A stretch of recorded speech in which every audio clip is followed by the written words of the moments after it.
I can do it. I can crush him. I promise. Ah, screw it. Go get him. Really? Kick his ass. Parks and Recreation is a comedy that follows Leslie Knope, played by Amy Poehler, who is a really optimistic, super hardworking government employee, and she just really loves the town that she's from, Pawnee, Indiana. We're called the Pawnee Goddesses, and we're freaking awesome. And it's about how she's trying to improve the town and also how she supports the friends in her life and how they support her. Latest poll is Newport 40%, Leslie 32%, with everyone else way back. Now this debate is our best chance to close that gap. This episode, it's in the middle of campaign season for Leslie. She works for the Parks Department, but she's running for city council. And she has an unexpected opponent in the name of Bobby Newport, who is the heir to a big candy corporation, the biggest employer in town. I want to do a good job because I like it when people think I do a good job. And I want your vote because I want Pawnee and my dad to see what I'm made of. We've already seen the first presidential debate, and there's a lot of talk right now about how to moderate debates, should there even be debates, and what these spaces mean for the public and America's image. Leslie has this plan of, going out with kind of an aggressive opening remarks, and it quickly becomes clear that she's coming off too aggressive. I believe that I've earned your vote. Bobby Newport believes he can buy it. And maybe that's because he's never earned anything his entire life.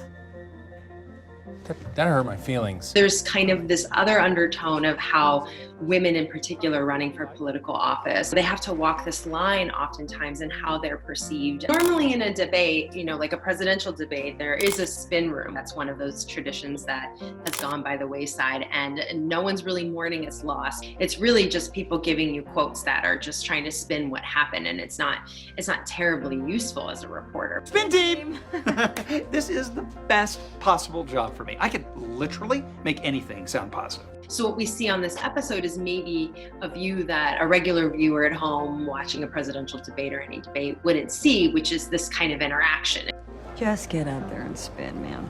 You got it. The end of the episode is really this really heartfelt speech. If I seem too passionate, it's because I care. And if I come on strong, it's because I feel strongly. And if I push too hard, it's because things aren't moving fast enough. I think what the public is longing for is that kind of a moment where a politician is it feels like they're speaking from the heart, where it doesn't feel scripted and it feels sincere and earnest and it moves you. Holy Leslie, that was awesome. Local offices are really important. People don't really pay attention to them as much, but those are the officials and those are the government bodies that actually have a lot of direct impact on your day-to-day life. Today, at 10 o'clock, I filed the papers to enter my name in the Democratic primary as a candidate for the United States Senate. The Candidate is a 1972 film starring Robert Redford, in which he is the son of a former governor of California who is tapped to run against a popular incumbent Republican senator in the state. Over the course of the film, we see him transform from this sort of lefty, hippie, super liberal guy. You saved some trees. Yeah?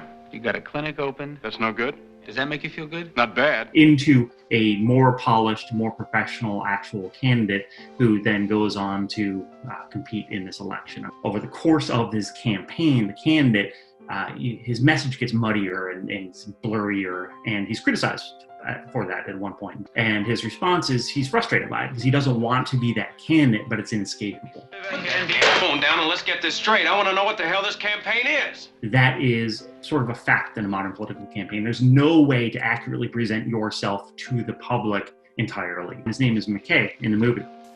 And so you see all these little text treatments of the MC, the Mick and McKay, and all these different variants on different color backgrounds where they're just trying to figure out what the best way to present just that part of his name. And I think it's just sort of this fascinating look at the way in which so much of what we see of our candidates is very much managed by a team of consultants, people who paid a lot of money to try and figure out the best way, what's the best way, the most impactful way to have people see the Mick and McKay. What does it feel like to run a campaign in this state these days? I wouldn't know.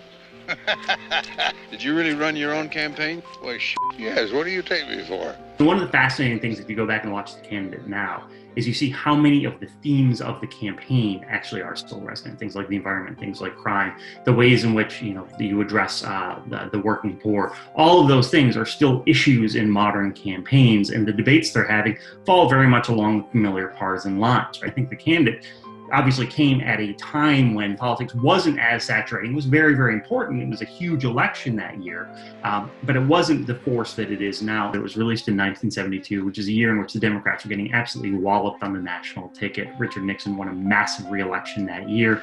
I again proudly accept your nomination for President of the United States. The Dems were totally a mess. We talk now about Dems in disarray. This was absolutely the case in 1972. So there are all these overlaps that happened at that moment that I think made this probably very resonant to the time. And I think they were also sort of instructive for where we are now.